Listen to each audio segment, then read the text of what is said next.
Woohoo! We are live, you guys. This is another week of the Realty Success Hub, and I'm super excited to join you today. I'm Angela Brown, and I'm from the cleaning side of the move-in, move-out cleans of the cleaning industry that realtors are so fond of when either there's a seller or a buyer and a home transaction has to take place. So I'm super excited that I get to be part of this because I've spent my entire career trying to figure out how do we please the realtors and the homeowners and the home buyers and the banks and the other realtor and all those things. And so I just am super excited that I get to be part of this. And today we're going to be talking about some of the fears that homeowners have when they go to sell their home. And with me today, I have Brooke Bryant, who's a realtor, and I also have Erin Brown, who's a realtor as well. Brooke is in Charlotte, North Carolina, and Erin is in San Antonio, Texas. So Brooke, I'll let you get started. Introduce us, if you will. Share a little bit about who you are and how you got in the realty space, and then we'll bounce over to Erin. So, hey, everybody. So great to be back. Brooke Bryant. I'm with Bryant Realty in Charlotte, North Carolina. Started in the real estate industry about 11 years ago as a second career. My husband's been in real estate land development and wanted to add another pillar to his business. So we do home sales now, and it's fun and exciting. And a lot of clients do have fears, and it's our job to try and help everyone through those. Well, thank you for that. And Erin, how about you? Yes, based out of San Antonio, Texas, full-time realtor, and absolutely love it. Been in the business going on 14 years now. So it's exciting times and an exciting market. Yeah.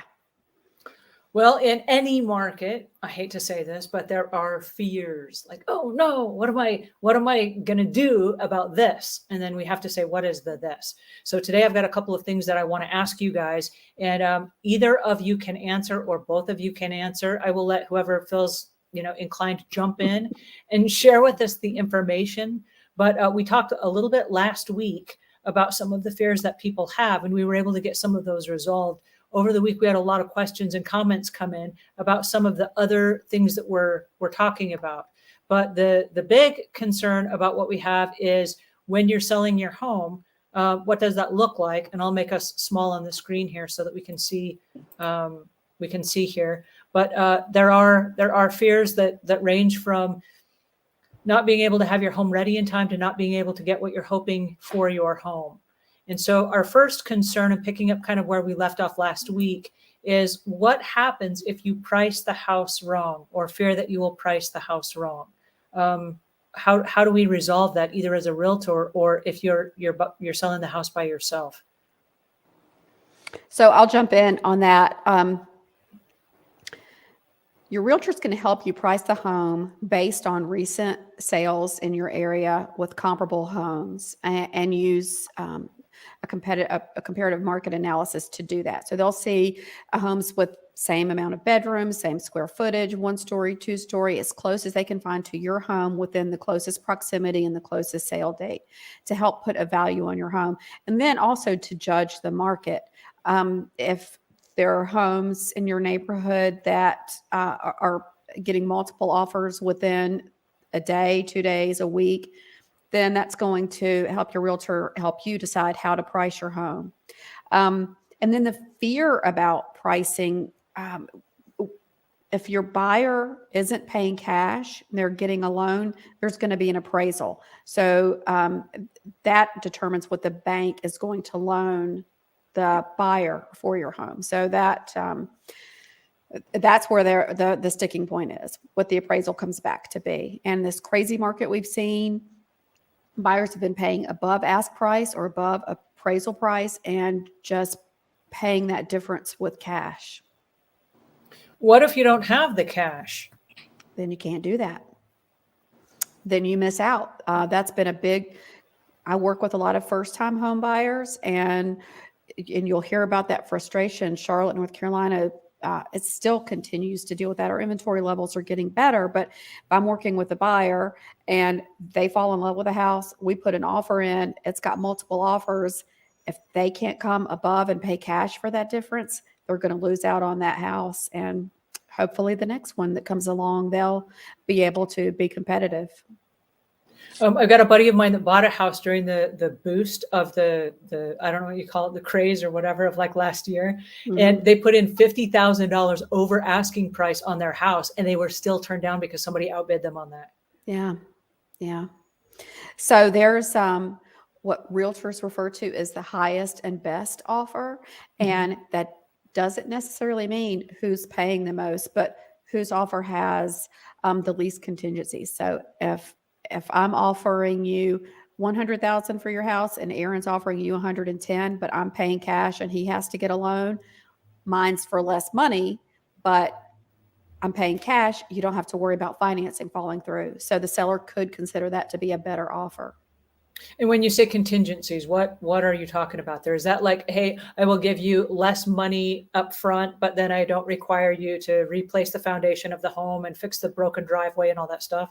If you agree to forego any repairs, if you forego an appraisal, so regardless of what the home appraised for, you're going to pay the agreed upon price. So you're bringing cash to the sale. Those are some of the contingencies. Are there any contingencies at all? And I ask this just of personal greed, but are there any contingencies where they say, oh, don't worry about bringing in a professional cleaner and the house can just be as is and we won't clean it at all. We'll just clean it ourselves. Does that ever happen? More often than not, we see a request for a professional clean. So they still want the house clean no matter what the contingencies are. Yeah, because that's a pretty, I mean, that's not thousands of dollars. That's an affordable, and it's not really contingency. I mean, you're not going to lose a deal over a professional clean, but it's an easy contingency or an easy negotiation point to make that, yeah, you've been great. You paid us above ask price. You didn't have to get a loan. Of course, we'll have the house professionally cleaned for you. So it's an affordable way to instill some goodwill. Got it. If that does become a sticking point, oftentimes realtors will jump in and help out with that. Yeah. And when you say realtors jump in, what does that look like? Comes out of our pocket. We'll pay for it. Okay. So then back to the greed question, which is the house cleaning end of things. If I'm a house cleaner and let's say a realtor has jumped in and they're going to pay that out of their pocket, what is the communication to the house cleaning company that, hey, the realtor has jumped in, we're paying for this out of our own pocket versus the buyer is paying for it or the seller is paying for it? Because that's one of the biggest confusions that we have is who's actually paying my fee here. Because if a cleaning company comes in and they give you a quote of, let's say, $1,100 for the cleaning, that's the move in, move out clean, make sure everything is spick and span. And then they get in and they find that there's, I don't know, some kind of a pest infestation, or they find that there's something else that is going to take extra time, or it's going to require an extra service and they have to charge more money. Who do they go back to for the money? So how is that communicated from the realtor's perspective? And in a perfect world, what do you wish would happen? As realtors, we typically negotiate with companies on bulk discounts and fixed prices. So whether it's a moving company or a cleaning company, whoever that ends up being, we try to get a fixed price per square footage on the clean for bulk, basically. In other words, every transaction I do, I'm going to hire your company to do a professional cleaning. I need a fixed price for X amount of square footage. And then as those homes move in square footage, I know more or less what I'm paying for. And when I ask for a professional clean, it's going to include your list of what you're willing to do with those upgrades, right? Hey, if we need a deep cleaning on the fridge or the oven or something, it's going to be an extra 75 or 175 bucks, whatever that is. At least I know going into it as a realtor, kind of what that expectation is. And more or less, I know what those cleans are going to cost. So I can factor that into, what I'm offering a client on any given deal. And when you're talking to a customer or a client, do you factor that price into them? Say, hey, this is going to cost you $1,100. And I just throw that number out. That's not a magic number or anything. But do you factor that in and give them kind of a ballpark range as to what they're expecting when the house goes on the market? I think realtors might do it differently. What I do is I have a list of third-party providers that offer things like cleaning services, pressure washing, those kinds of things. Here's their average pricing. And if you would like any of these services, you're welcome to call them, get them set up. And then if it comes into a transaction where it's like a make or break on a home where somebody's willing to walk away from a deal, a great example of that is home warranties. I usually offer my clients home warranties if they work with me. Those usually run about $500 to $600 here in San Antonio. And so I know going into every transaction that I have $600 set aside for a home warranty to bless my client with. Mm-hmm. And so I've already got those costs set aside. And then I offer those third-party cleaning services for the home. This is what these companies charge, and you're welcome to call them or use whoever you'd like. And that usually seems to work pretty well. If I get in a situation where like there's a home that's really dirty or it was left in terrible condition, I will often offer that as a nice gift, you know, in the process of, hey, I'll go ahead and cover that cost for you. The only thing is here in Texas, and it might be different other places, if we do that with a client, any cost that we give a client for a service has to be disclosed. And we disclose that to the title company and let them know, hey, we're paying X amount on this transaction for X said service. And Yeah, is that it's the same in North Carolina. We have a professional services disclosure that we provide our clients. These are disclosures that I'm going to help you obtain, or services I'm going to help you obtain, but they sign off on it. And then if as a realtor, I pay for a service such as that for my client, they'll put it on the closing disclosure as a realtor credit. so? Yeah. How, from a cleaning perspective, how does a cleaning company get on your list of preferred vendors or preferred service providers? At least for the way I run and operate business, it's I basically test you and see if you offer a great service and if we've had any complaints. Once you've worked with 3 clients, you get added to my vendor list, and then it's based on client feedback on your service. And if I use you and you work well, then I'll also offer your services to the brokerage I'm with. And once you get put on the brokerage list, then you've got multiple agents using that same service for the same, more or less same pricing. And again, like for cleaning, that's based on square footage. Mm-hmm. Okay, so another question from the state of greed and cleaning. What would a house cleaning company have to do to be qualified to be on your vendor list? You say if they work out. And what exactly does that mean? If I show up on time and I do a good job, is that good enough? Or is there a certain criteria or a checklist that you use that qualifies me or separates, let's say, the cream from the crop? In my experience, what it really ends up being is the quality of work that you do and the communication you have. Okay. Not only do I get feedback myself, but my clients are going to give me feedback. And if they go to move in and they're like, hey, this room was never clean, this wasn't touched, etc. Great example of that. I had a transaction where we had a professional cleaning company come in and clean the home. And upon move in, the client came in and said, hey, we don't feel like they did a good job. There's dead flies in the windowsills. There's dust all over all of the fans, on all of the lights. We can see cobwebs hanging from the ceiling. And I was like, there's no way. So I drove out to the home, and sure enough, across the board, all of those things were there. And so they did clean. They just didn't do a very thorough job. And so we ended up having them come back out. We had to pay another service fee. And they did those things, but it was the last time we used that company.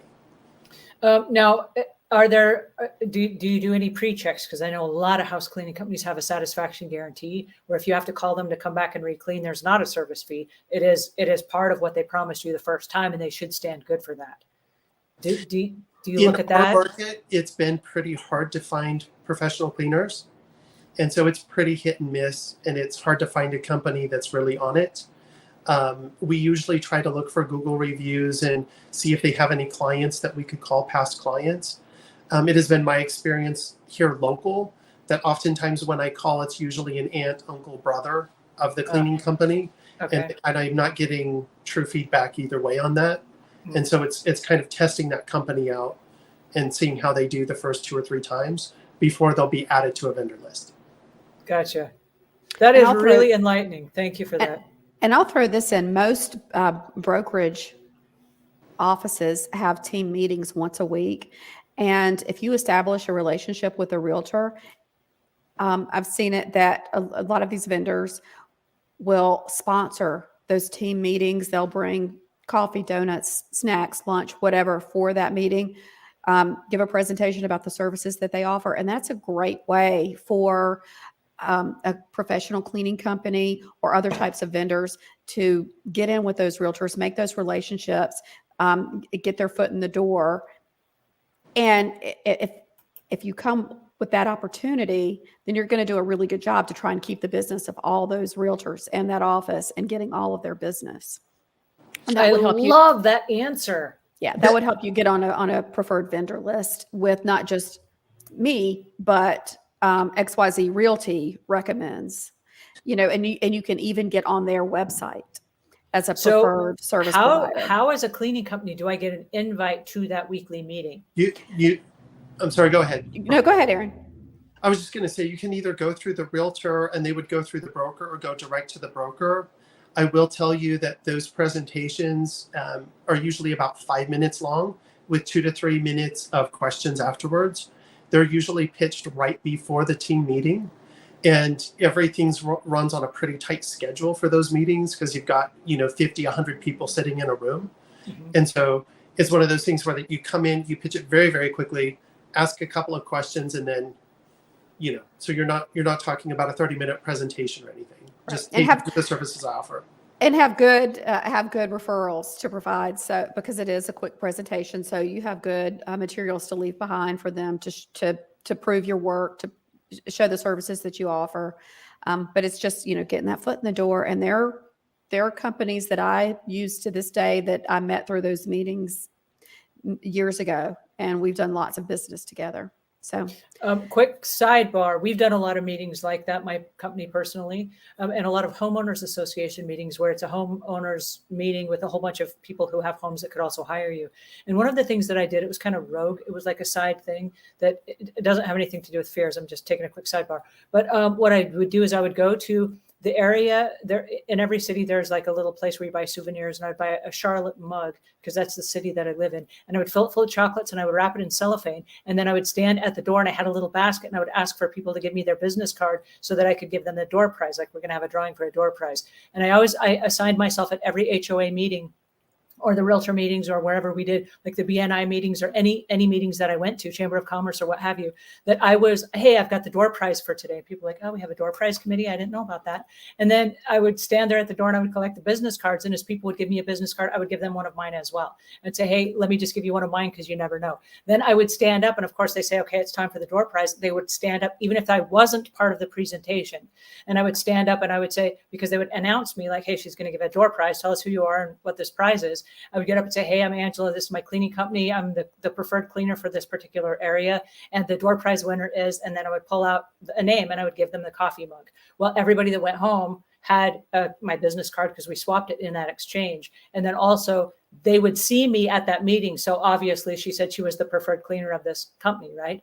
And so that was kind of like my little in, and it cost me whatever the expense of the little mug, which usually you can buy them at the dollar store or something. I mean, they're not very expensive. And then the chocolates that go inside, you're talking under $5 for that presentation in front of the group. And if you're the person at the front of the group, you carry authority.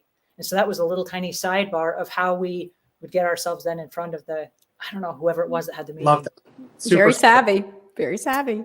So, well, thank you. All right. Speaking of which, it is possible, and this goes back to another one of the fears that we have, is sometimes there are big projects, like a cleaning company will go in for several cleanings, and the homeowner, for whatever reason, does not pay. And so what happens is we have an incident where there's a lien against the property, and the lien against the property is held until the sale of the home. What happens if you are afraid that you have liens against your property that have not been satisfied, and you have to resolve those before the sale of your home goes through? Well, in the due diligence process, once a home goes under contract, it will be discovered if there are liens against the property. Even if you weren't aware of them, there could be liens against the property before you became the owner of it that weren't ever cleared up, weren't ever satisfied. So those are going to be discovered by the closing attorney in North Carolina. We have, all of our closings go through attorneys. And the lien can be satisfied with the proceeds at closing. You can negotiate with the lien holder to pay off the lien, pay a portion of the lien to satisfy it. North Carolina, I think our statute of limitations for a lien is 10 years, but then the lien holder can request to extend that. But knowledge is power. So you need to know if there are liens. Is it possible, like, let's say that I had liens on my house and I was Mhm. going to try to sell my house. Is it possible that in the buying of the home that the new buyer would help pay for some of that? It is possible, depending on your market, depending on your location. You can ask the buyer to pay for some or all of your lien. Yeah. And, you know, in markets where there's very low inventory and a very competitive buying situation, then that is something that you can negotiate. Huh. Almost everything in real estate is negotiable. Mm-hmm. It's all about the realtor getting with third parties and trying to figure out the best solution for the parties involved. Yeah.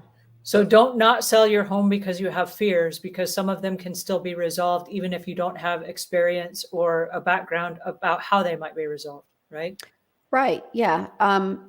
And again, knowledge is power. You need to know and to work to resolve that issue at some point. If you can't right now, then work to resolve it at some point in the future. And you could talk with the lien holder and see if you can negotiate it down. You know, they might rather have a portion of what you owe them in lieu of getting nothing for the foreseeable future. So yeah, you just find out what you owe and work towards solutions to resolve it. I love that. One of the fears that we have is home inspection revealing problems. I know, for example, I'm not in the market to sell my home right now, but that is one of the fears that I have right now. And I know that because some of the tile floors in our house, they haven't cracked, but like the I don't know what you call it, but like the grout has cracked and it has become crumbly. And so when you walk on that part of the floor, like it kind of like squeaks like it didn't before. And I think maybe like the foundation has settled a little bit. And I'm thinking that like on a what do you call it, an inspection or something, they're going to find out that like my house is like 3 inches lower or something than other, you know, like, and then I'm going to have to pay a whole bunch of money. How do you overcome the fear of that?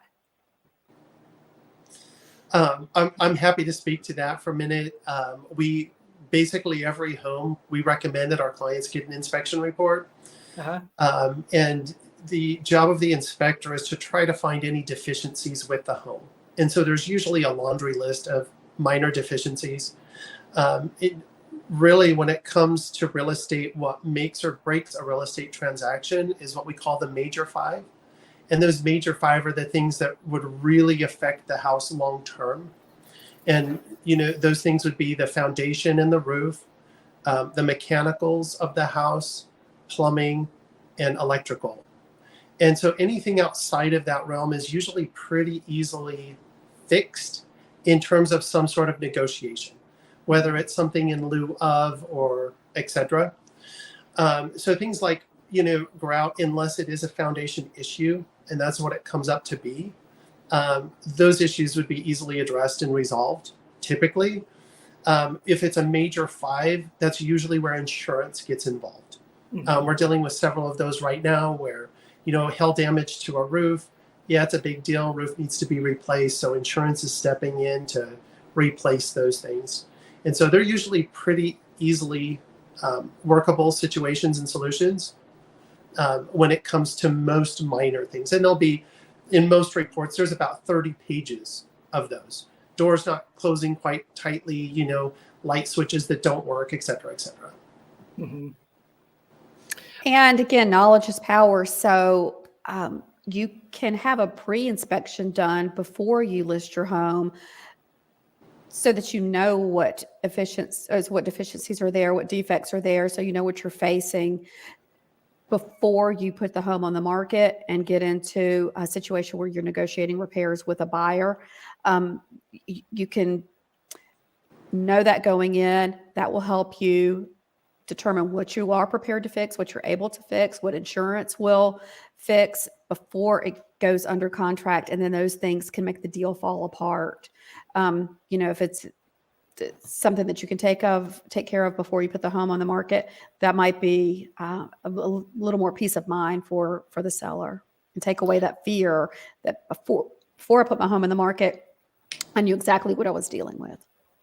I know that when we bought the house that we're in right now, we actually owned another home, and we hired I guess it was on the closing or something, and the inspector came through. And one of the things that he found that I did not see coming was in the shower, where you go to turn the shower knob on and off, the whole hardware had become loose from the wall, and it was kind of like teetering in the wall. He said, that's not going to hold up to inspection. And we said, well, I mean, like, the shower is already built around it. How do you, and he said, you're going to have to go in through the back of the wall, and you're going to have to tighten all of that hardware, because somebody could pull it off and then it becomes, a plumbing issue, and it's not going to pass inspection. You have to pay for it. And because we were building the new home, I immediately called the inspector and I said, will you go take a look at the new home and make sure that as they're building the new home, that issue is resolved in the new home, so that when I go to sell that home, I don't have to pay for all of this expense again. Can we catch it right now in the early phases? And he went over to that home and he said, oh my goodness, this is not set up correctly either. And so we were able to, right before we had purchased the home and before we closed, I don't know if we closed on it or they were still building it or whatever. I think we hadn't finalized all the paperwork on it. But what had happened then is we were able to include that in our requests of, maintenance and repairs and all that stuff within our window of purchasing the home. They came in and they fixed all that and bolted everything down and locked it down with 2x4s or however they do it, so that it wouldn't ever come out of the wall. Because I was like, I don't want to have to pay for this expense twice on two homes. And the guy came out and he's like, yeah, this is bad. And so they were able to fix that. So now if I sell my home, that's one thing I don't have to worry about. So that fear was fixed before I even got there. Yeah. Smart. So some of the repairs can be costly, and this is one of the fears that I think many people have when they're talking about like cracked foundations, or you're talking about water damage or something like that. Are there any structural damages or structural issues that people should know about and prevent in advance, or is there a way to overcome this? Like you said, most things are negotiable. Can you negotiate something away of a costly repair that's part of something that could stop a sale? Yeah. So if you're under contract on a home and the inspection process, you learn that there is a defect in the home that is costly and the seller doesn't have the money to make the repair, then you can negotiate that in the sale price. So we were under contract for $500,000. This repair is going to cost $75,000. So we're going to adjust the price by all of it. We'll meet in the middle. You'll negotiate that out. So yeah, that can be adjusted in the sales price if there's room for that. Also, to kind of come up with that price, what we usually do is we'll get 2 or 3 contractors out to give us a quote.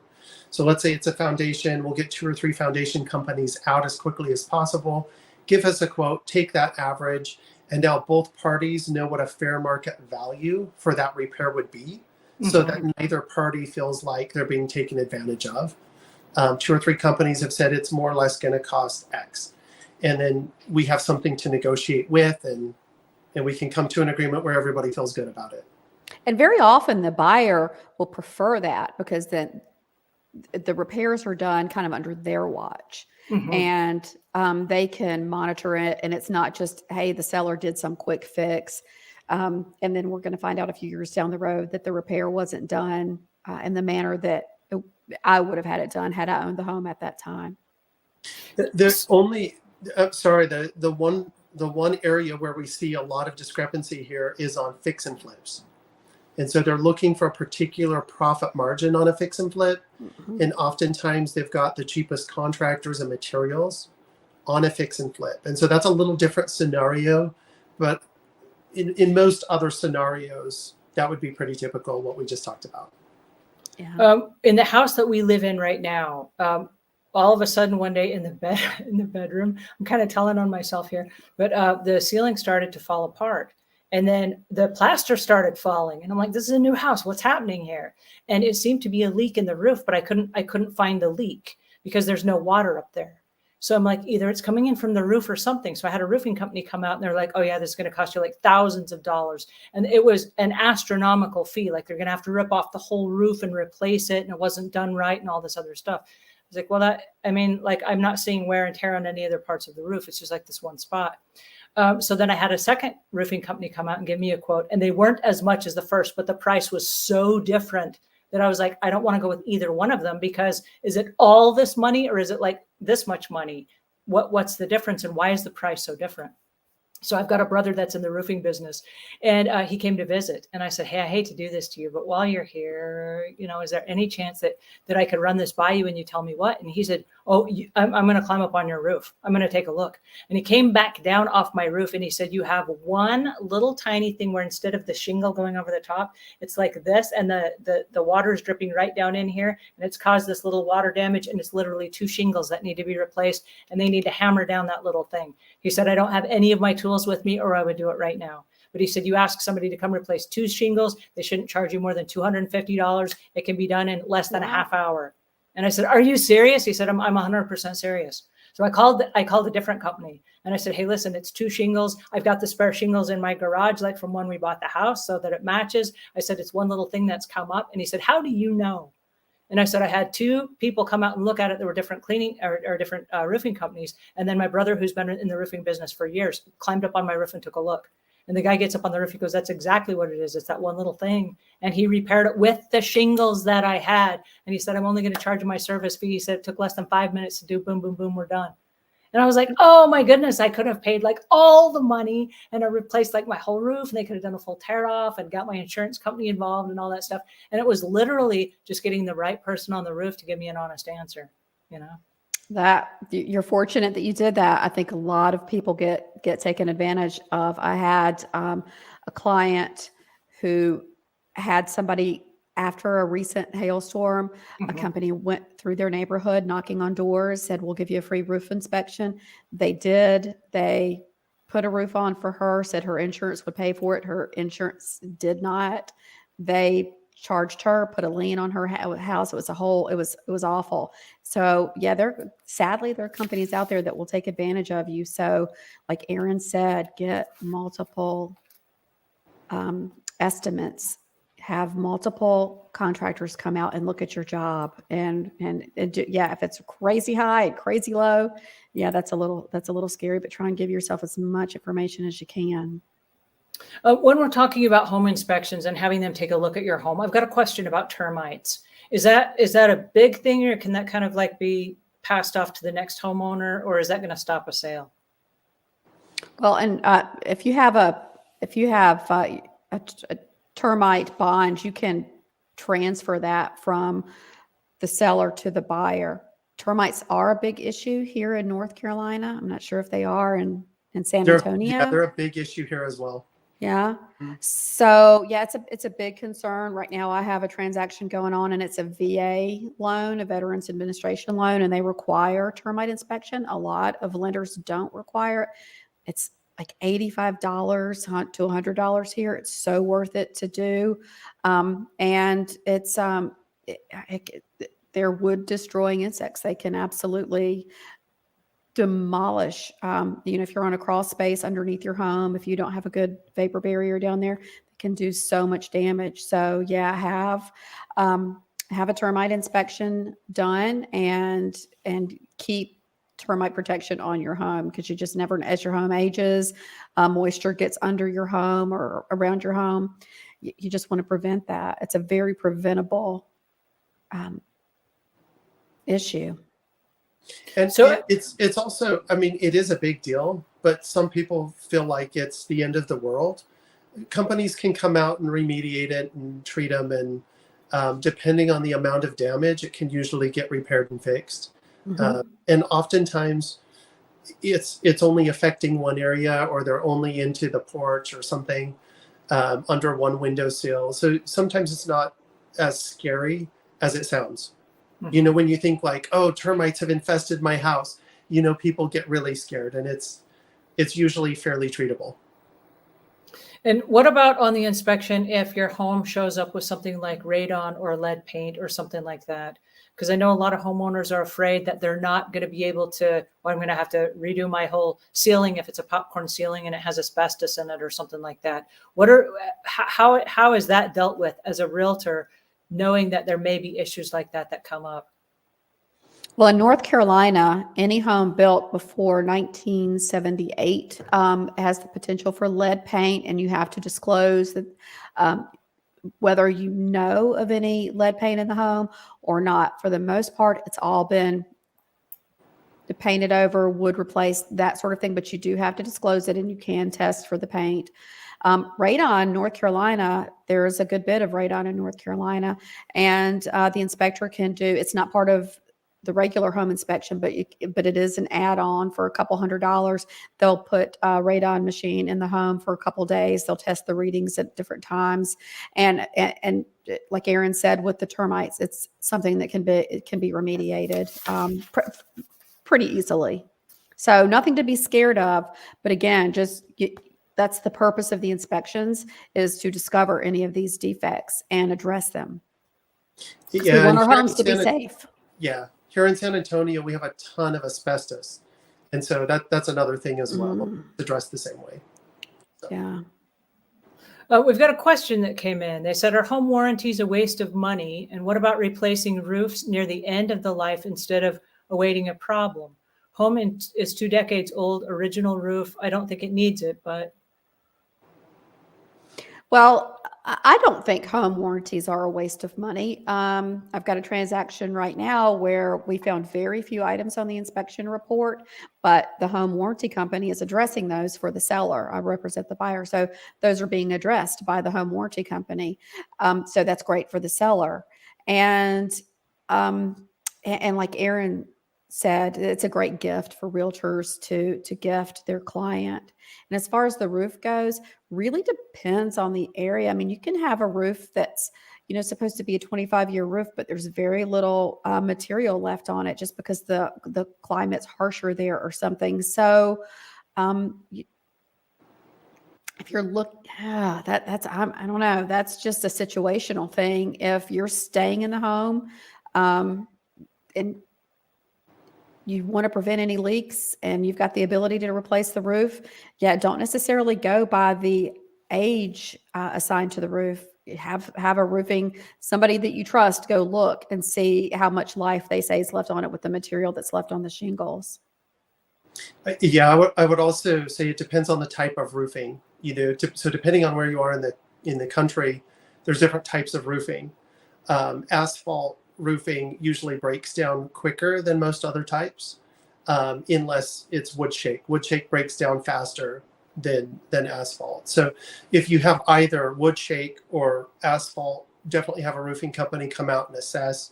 If you've got aluminum or a tin roof, you can get into how old that is and if it's rusting out, those types of things. But most roofs last 20 to 30 years. And if it's at the end of its life, on an asphalt roof, if you're looking up and you can see if it sparkles, that basically means the material is gone. And what you're seeing there is fiberglass coming through. And so it means the roof is pretty well shot and should be replaced.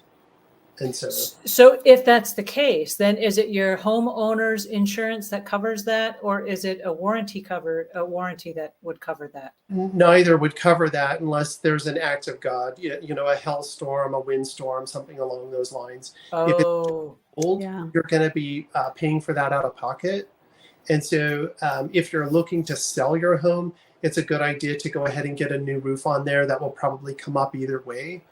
Unless you're willing to come down whatever the price of the roof is on the sale of your home, because that's more than likely something that would be negotiated in on that sale, because somebody's going to have to replace it if it's not you.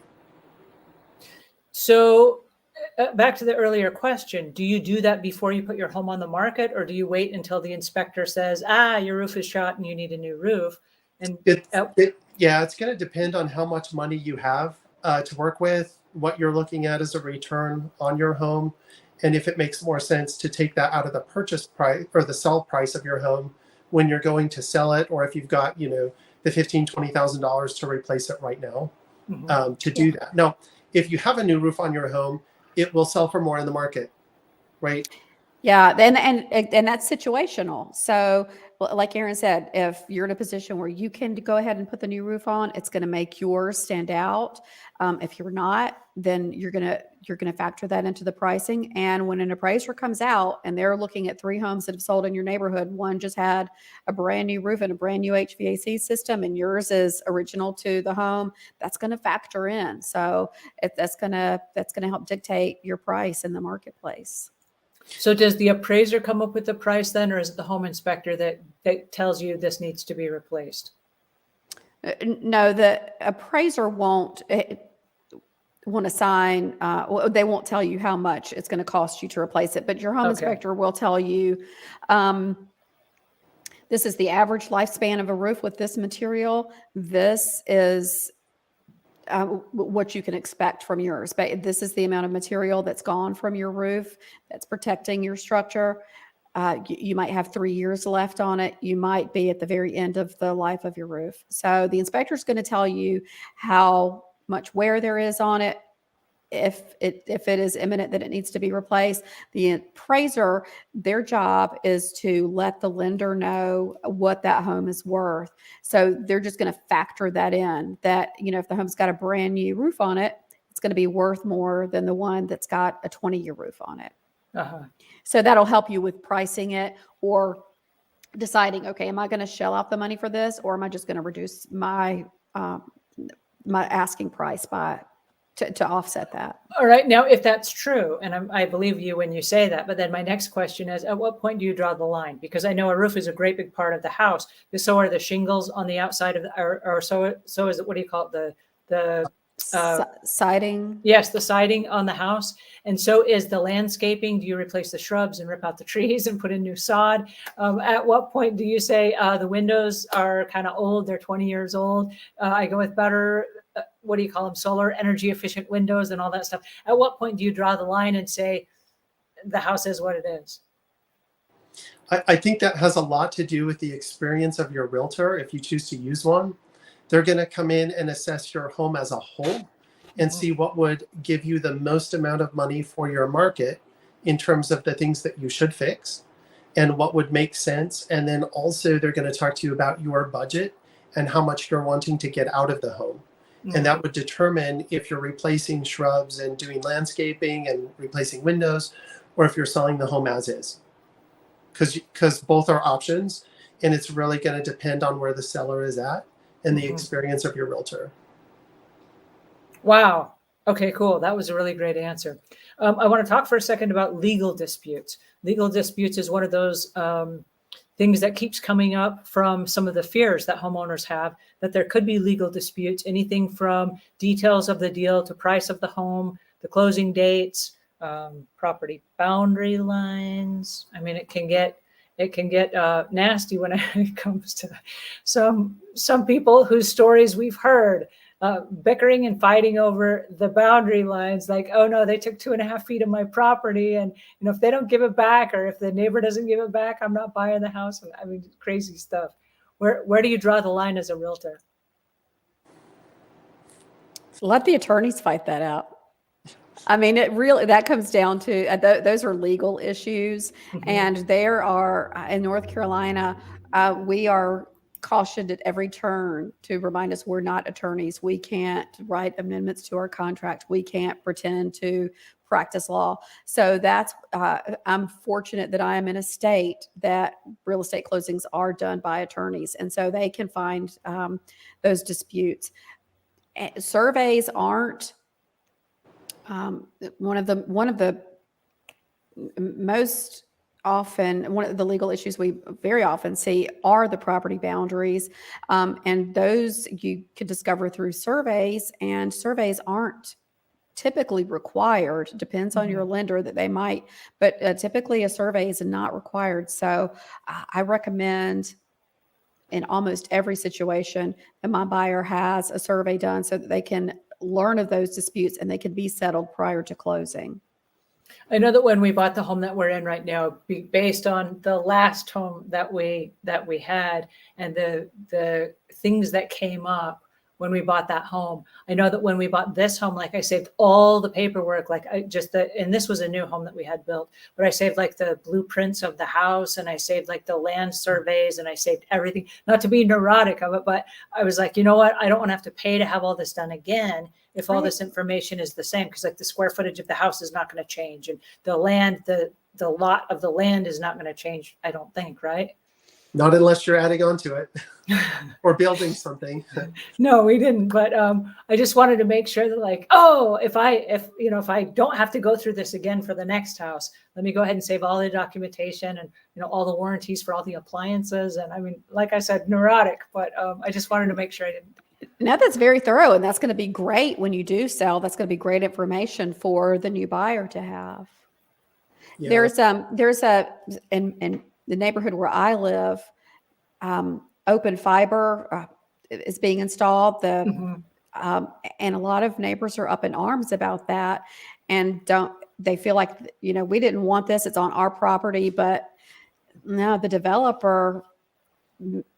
It's up to the developer if they want to have an easement, a utility easement, and they negotiate that with, if open fiber comes in and they want to install this fiber, and the developer says, yeah, you can do it, then the homeowner really has no recourse for that. So a lot of people felt like, oh, they had a legal right to fight this, and no, you don't. That was an easement that was made prior to you purchasing the home. So Speaking of things that you have to disclose, Teresa has a question, and she says, excuse me, had a large tree in my yard, raised a patio concrete up some, had the tree taken down, and also removed the root that was causing the issue. Is this an issue that would need to be disclosed on the sale of a home?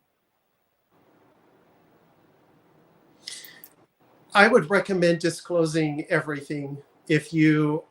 If you've done anything on your property, I would disclose it, especially if it was affecting the foundation or the patio. There's no harm in disclosing it, and at least people can trust you going into that situation. They know you're not trying to hide anything. Would it be the make or break on a home of someone purchasing it or not? Probably not. But I would say always disclose, because at least here in Texas, for 3 years, people can come back and sue the homeowner if Oh, there's wow. deficiencies found that were not disclosed on that disclosure. And where real estate, there's attorneys involved so much of the time, it's best just to disclose. I always encourage my clients to just disclose it. absolutely. And it seems, and very often in real estate transactions, even the nicest people can really get their defenses up. So, if something like that were to come up and it was just an oversight, just get it out of the way. Like Erin says, just disclose everything, try and keep everything transparent, and approach the transaction with goodwill.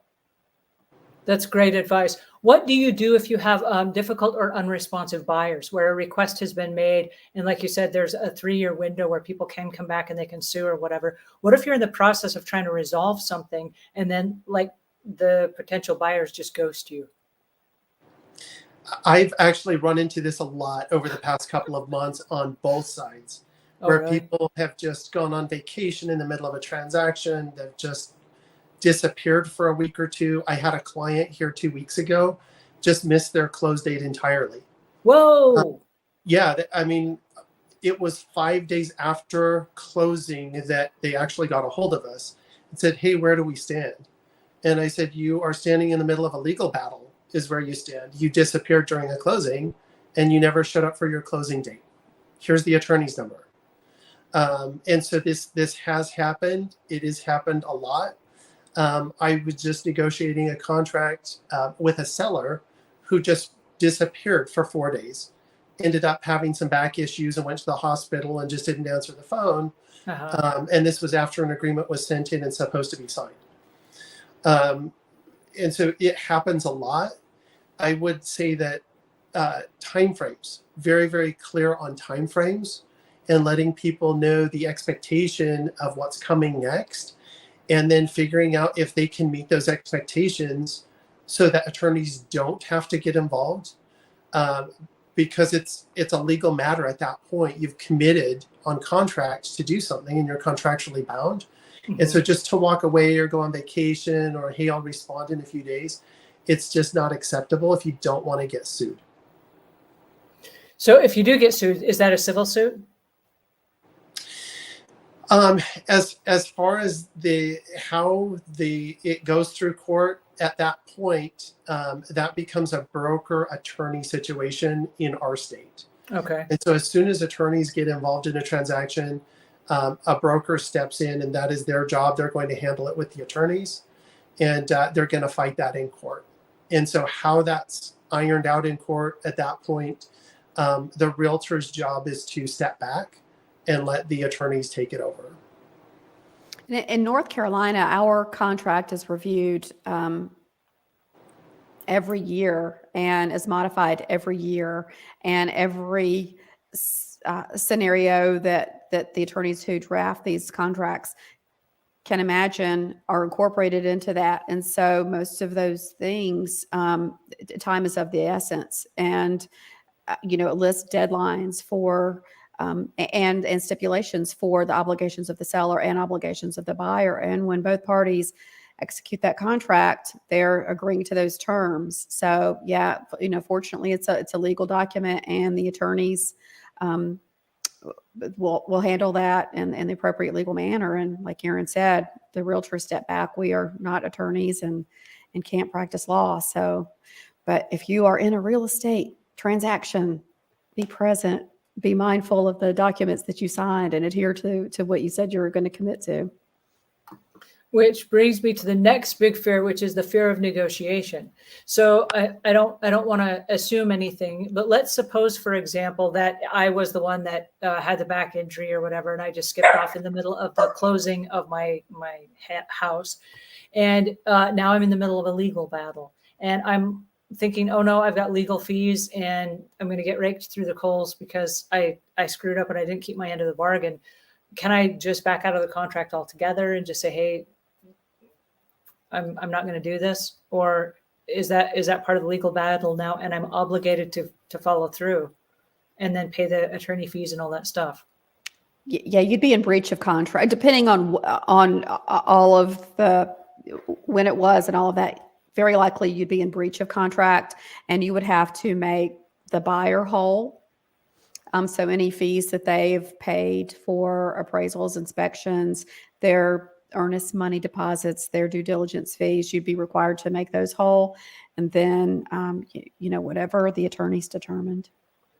So that is a legitimate fear, and I can't just say fooled you guys and then like make it all go away. But now I'm on the hook for it, and I'm responsible to do whatever comes next. Yeah. What if that's really expensive? Don't do it. Don't do it. Don't do it. All right. So if we learned one thing today, it's once you make an agreement and it's in contract and it's on the dotted line, do not walk away, and make sure that your phone is turned on and that you can be reached, and that if it goes to a cell phone service or whatever, that you have a direct call through number where you put your realtor on the pass through so it comes directly to you, and that you don't ghost anyone. But as long as you're moving forward in good faith, that carries a lot of weight. Our contract says that if there's proof that you're moving forward in good faith, you can't close on this date because of extenuating circumstances, that will be factored into it. But if you're just ghosting and just on a beach somewhere, that doesn't count. I don't think it counts. What about losing money on the sale? Fear of losing money on the sale. Like I know, for example, that in North Carolina where I live, a year ago, there were people knocking on my door going, hey, can I buy your house? I'm like, no, it's not for sale. But now the value is not as much as it was a year ago. So if I was going to sell my house now, thinking that a year ago I could have got like top dollar for it, today I'm probably not going to get top dollar for what it was a year ago. People are not going to pay over asking price and all that stuff. So what happens? And do you just then wait and say, well, I'll wait till the prices come back up again so that I can make all the money on the house? Or how does that work when I'm afraid I'm going to lose money on the sale of my home when I should have sold it a year ago and I didn't? Well, this happened to me years ago before I was in real estate. It was when 2008. I had a townhouse and I wanted to sell it. And I reached out to the realtor who had done most of the work in that neighborhood. And they said, no, we're not taking any more listings. They're just not selling. So I met with another realtor, and it was determined that I was going to have to bring money to closing. I would have lost money on the sale. So it was a pretty strong rental market though. So I rented my property and had great success with that. So that may be an option for someone if they can rent the property out and then sell it at some point down the road, or wait for the market to get stronger. But it kind of depends on where you are too, because it can kind of come out in the wash. If you're selling lower, you're probably buying lower too. So if you're selling your house and looking to buy a house, if you're selling high, you're buying high. If you're selling low, you're buying low. So I just can't wait until the money comes back up, and then I sell my house for all the money, and then I buy a cheaper house. And buy a cheap house. Yeah. It doesn't work that way. Yeah. I had people with all that boom going on. People were like, oh, Brooke, sell my house. Okay, where are you going? Well, I don't know. Well, Yeah. You probably can't afford to go anywhere. Well, and that's the thing, because we did look at, so many people knock on your door and they're like, hey, can I buy your house? And then you're like, well, what? I don't know. What does a home cost? And when I looked at the homes that were selling in my area, I was like, well, heck no, I'm not going to sell my house because I've got less that's owed on the house than anything I could get into. Why don't I just stay where I am? Because I'm already happy here. I like where I am right now. Why would I move? Real estate is so situational, and you really need to be able to lean on your realtor and all of the other professionals involved, your attorney, inspector, surveyor. You really do need to work with people that you feel good about and lean on them, because there's so many variables. You said something a minute ago that caught my attention about renting the house. And I wonder, if you were renting the house, are the banks going to work with you to do that? Or is this like a rent for sale? Like I rent you my house and each of the payments goes towards the sale of the home, and then I'm financing it as the buyer. How does that work? Yeah, I was just going to say, we run into that a lot here. And the reason we run into that a lot is because we deal a lot with military, and they're usually putting little to no money down. Which means in a year from now, they're going to owe just as much or more on their home that they bought it for. And so they turn around to sell it, and there's no equity in the house.